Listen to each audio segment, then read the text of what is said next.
मग आता आईला वाटायचं की काहीतरी बोलता येईल लेकरू, पण ते आई म्हणे कसं शक्य आहे, आण म्हणे एक रुमाल आण म्हणे, आपण त्याच्यावर एक मंत्र टाकू म्हणे, ते वेगवेगळं होऊन जाईल म्हणे.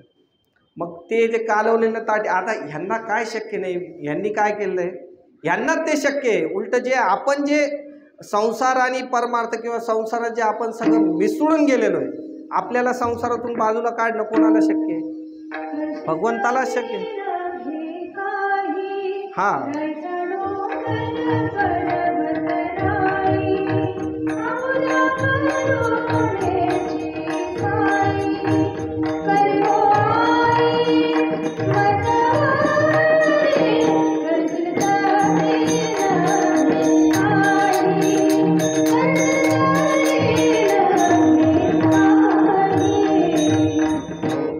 तर भगवंताकडे ही सगळी शक्ती आहे. जसं ते रुमाल झाकला, आपलं काहीतरी केलं आणि ते जसं मैयाने रुमाल काढला की ते वेगवेगळे, मैयालाही वाटायला लागले हे काही गोष्ट झाली, पण अशी लीला आणि मैयांनी परत त्याला वेगळं काही समजू नये म्हणून परत टाकून, आणि काय करायचं त्यांना, जसं काय तसाच विषय करायचा.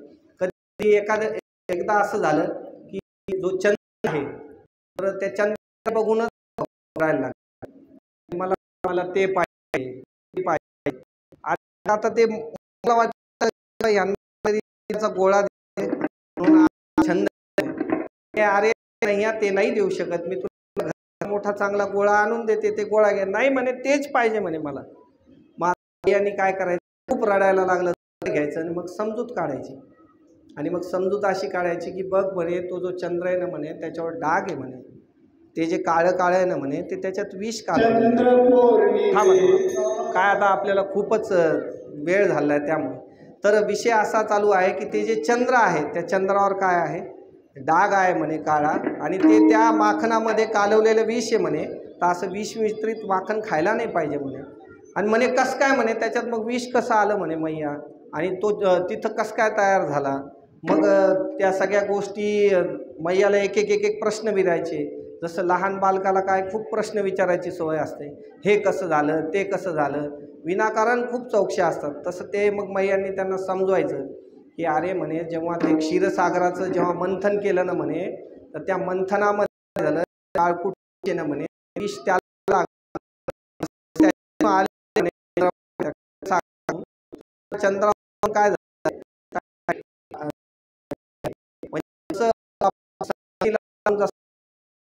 असं मैया सांगावं लागतं.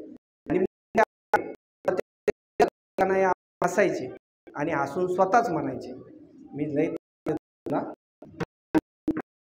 पण करतो तुम्हाला कारण असं आहे की आपण काय पण तरी लहान लीला ज्या आहेत त्या नित्यानं करायचे, काय करायच्या, खोड्या करायच्या. आणि मग जे आहे काढल्यानंतर असं वाटायला लागलं काय कर, परेशान, बाहेर चोरी कर, कुणाचं काय कर, एखाद्याचं वासरू सोडून टाक, एखाद्याचं काही कर, या सगळ्या गोष्टी ज्या आहे या आईच्या कानावर येऊ लागल्या. आणि मग आई जरा काय झाल्या, खूप आई झाल्यात आता की कसं करावं आता नेमकं. आता कन्हैया जे आहे ते काही केल्या आपलं ऐकायला तयार नाही ना, आपण ते जे येतोय. मग जेव्हा काही महिला अशा जमल्यात आणि मग त्या सगळ्या गवळणीनं सांगितलं म्हणे, एखादा काही आसरा बिसरा काही बघा म्हणे, काही असेल तर, कारण महिलांची काय हीच चर्चा असते जवळपास.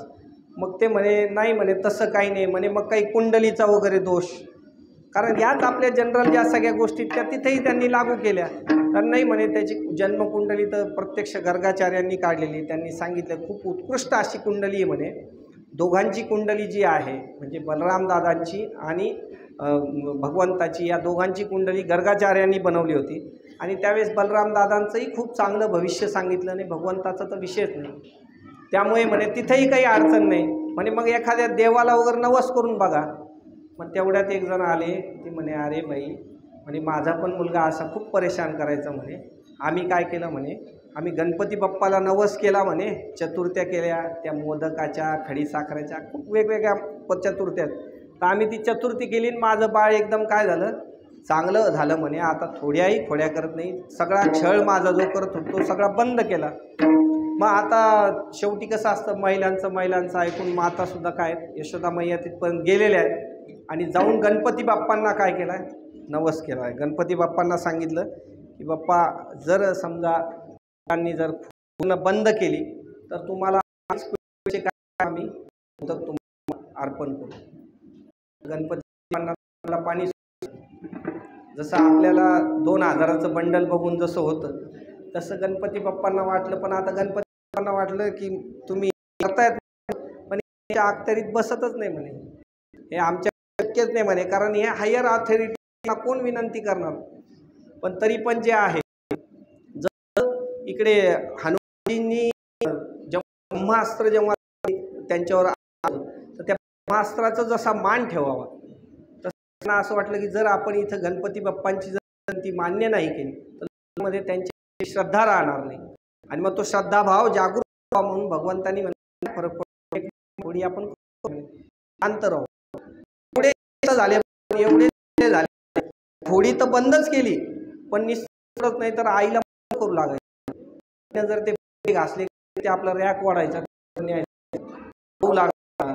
जर समजा आईनं जर जेवायला आपलं पाणी घेऊन बसायचं, सगळ्या कामात मदत लागायची. आईने धुणं धुतलं की वाळवायला मदत लागायची, चिमटे बिमटे लावायचे.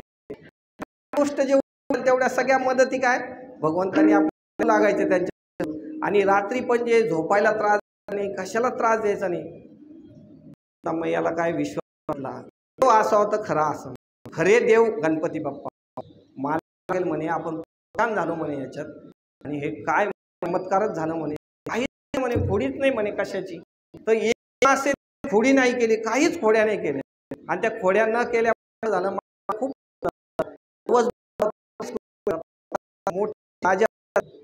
आपण 8 क्विंटल म्हणलोय पण आता काय करू 5 क्विंटल घेऊन जाऊ म्हणून.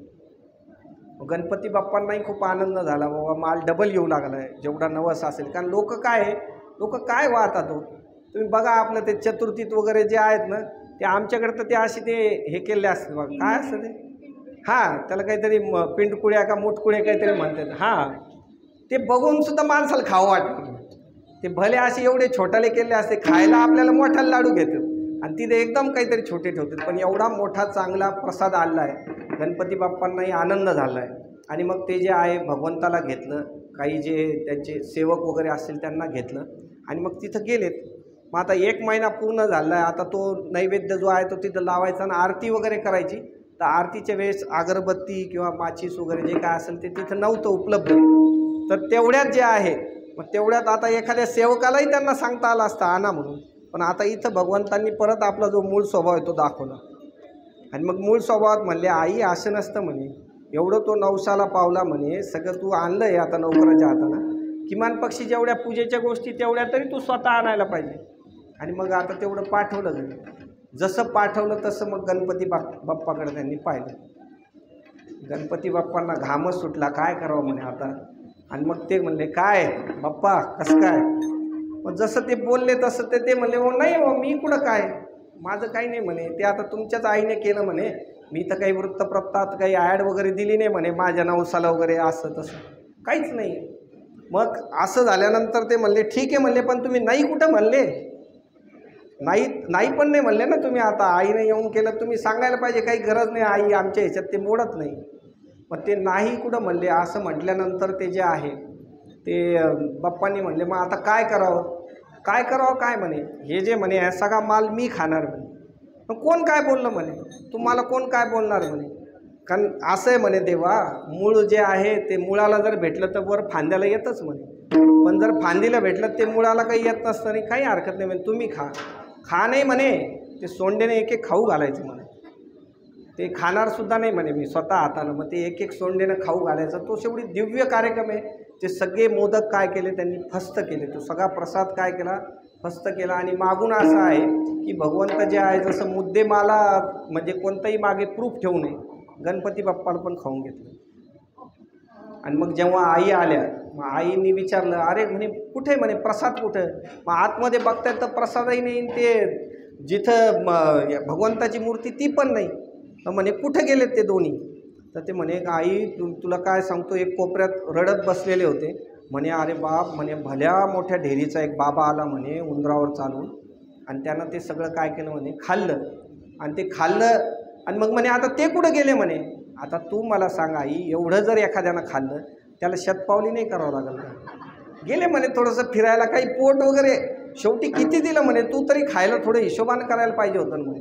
आणि मग ते गेले असेल म्हणे फिरायला. अशा छोट्या छोट्या ज्या गोष्टी आहेत ना ते भगवान करायचे. आणि मग त्याच्यानंतर असं आहे की मग आईनं काय केलं, आईनं सांगितलं खोटं बोलतोय म्हणे, तू उघड म्हणे तोंड. आणि जसं भगवंताला तोंड उघडायला सांगितलं तर भगवंतांनी आपली बऱ्याच वेळा ही लीला दाखवलेली. जसं तोंड उघडलं तर त्या तोंड उघडल्याबरोबर आतमध्ये गणपती बाप्पा सगळे 33 कोटी देव दिसत आहेत. मग आईला ते बघून कसं तरी झालं, परत ते तोंड लावून घेतलं आणि परत मायेचं आवरण टाकून दिलं. जसं ते आवरण टाकून दिलं की त्याच्यानंतर असं झालं, भगवंतांना ती म्हणजे जसं गणपती बाप्पालाही खाऊन घेतलं, ते सगळं दाखवलं की आतमध्येच, माझ्या आतमध्येच सर्व देव आहेत. हे एकदा आईला दर्शन करून दिलं. त्यानंतर अशा बऱ्याच काय आहे, बऱ्याच खोड्या भगवंत करायचे. आणि मैयाकडे नेहमी काय आहे, नेहमी या सगळ्यांच्या तक्रारी येऊ लागल्या. आल्यानंतर कोणत्याही आईचा मुलगा काय झाला करायला, शाळेत टाकायला पाहिजे. कारण जर मुलं शहाणी तिथं सगळ्यांचं राहायचं काय होतं, सवय. आणि मग आई आता सांगू लागल्या,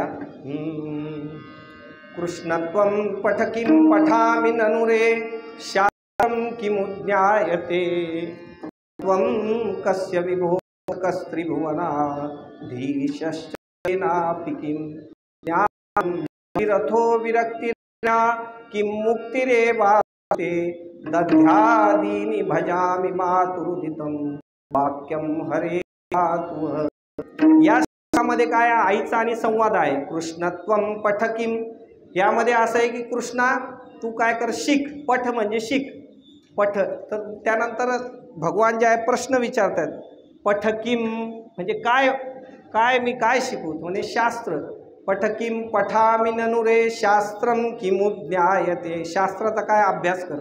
त्या अभ्यास केल्यानं काय होईल असं भगवान काय करतात, त्यांना परत प्रश्न विचारतात. लगेच त्याचं उत्तर देताना यशोदामाया म्हणतात, तत्त्वं कस्य विभोस कस्त्रिभुवनाधीशश्च तेनापि किं. त्रिभुवनपती असणारा जो भगवान आहे त्यांना तुला जाणता येईल. त्यानंतर पुढे अशी ज्ञानं भक्तिरथो विरक्तिरनया किं मुक्तिरेवास्तु ते. तुला ज्ञान होईल, तुला भक्तीचं जे आहे या सगळ्या गोष्टी माहिती होतील, त्याच्यानं तुला मुक्तीची प्राप्ती होईल, या सगळ्या गोष्टी तुला मिळतील. मग त्यानंतर जे आहे या सगळ्या गोष्टी ऐकल्यानंतर शेवट भगवान म्हणतात, दध्यादीमि भजामि मातुरुदितं. म्हणजे रडून भगवान सांगायला लागले, हे मुक्तीन बिक्तीन ह्याच्याकरता मी आलेलो नाही म्हणे, मला दही भात खायचा म्हणे आई. ते जर असेल तर बोला म्हणे, हे मी शाळेत वगैरे जाणार नाही. मग त्यानंतर आईने सांगितलं काही हरकत नाही म्हणे, आपली पारंपरिक शाळा आहे, जाताल काही हरकत नाही म्हणे, जाईल. आणि मग काय तयार दिवशी भगवान गोपाळाला मिळून काय करणार आहेत, तिकडे जो मूळ व्यवसाय आहे गोपालन जाणार आहेत, गोपालनाच्या भगवान निघणार आहेत. दुसऱ्या दिवशी सकाळी जे आहे बलराम दादा वगैरे स्नानादी वगैरे सगळं करून आणि भगवंतालाही स्नानादी वगैरे करून काय केलं आहे, व्यवस्थित तयार केलं आहे. एक रंगाची ज्याला घोंगडी आहे ती दिलेली आहे, काठी दिलेली आहे, या सगळ्या गोष्टी तयार केल्या. पण जेव्हा भगवान खोड्या करत होते, आजची सुद्धा जरी आई असली तर त्या आजच्या आईला सुद्धा एखादा खोडकर जरी मुलगा असला तरी जर त्याला असं बाहेर पाठवायचं आहे कुठे, तर शेवटी तिचं काय, मी सुरुवातीलाच बोललो की ते वात्सल्य जे आहे ते मातृवर्गाकडे खूप मोठे देणगी आहे. आणि त्या वात्सल्यानं काय झालं, त्या एकदम पाठवायचं तर आहे त्याला, आता आपली गरज आहे ती, पण पाठवताना मनाची जी स्थिती आहे ती खूप बिकट झालेली आहे. आणि मग त्या सगळ्या बाळगोपाळांना काय त्या विनंती करतात की बाबा तुम्ही फार दूर जाऊ नका. त्यावेळेस त्या सांगतात,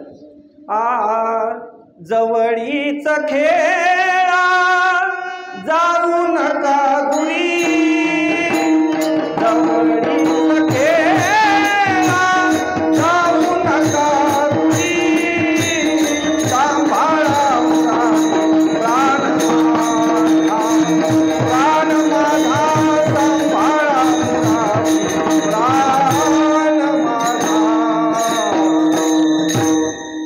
तुम्ही यांना फार दूर नेऊ नका, थोडं पुढं जसं जसं कन्हैया पुढं चालले माता मागं मागं चाललेले आहेत आणि त्यांनी थोडं पुढं झाल्यानंतर यशोदा मैया ज्या आहेत त्या घरी परतलेल्या आहेत आणि मग आता ह्यांनी काय करावं, नित्याने गोधन राखण्याकरता तिकडं जावं आणि ज्या तक्रारी सांगणाऱ्या ज्या सगळ्या गवळणी आहेत त्यांनाही असं वाटायचं आपण कशाला तक्रार सांगितली, याच्यामुळे जे दिवसभर आपल्याला कन्हैयाचं दर्शन व्हायचं तर आता निघून संध्याकाळी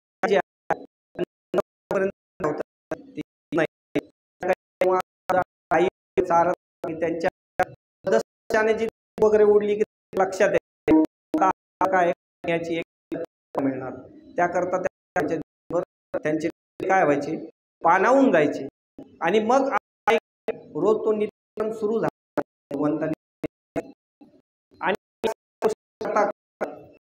भगवान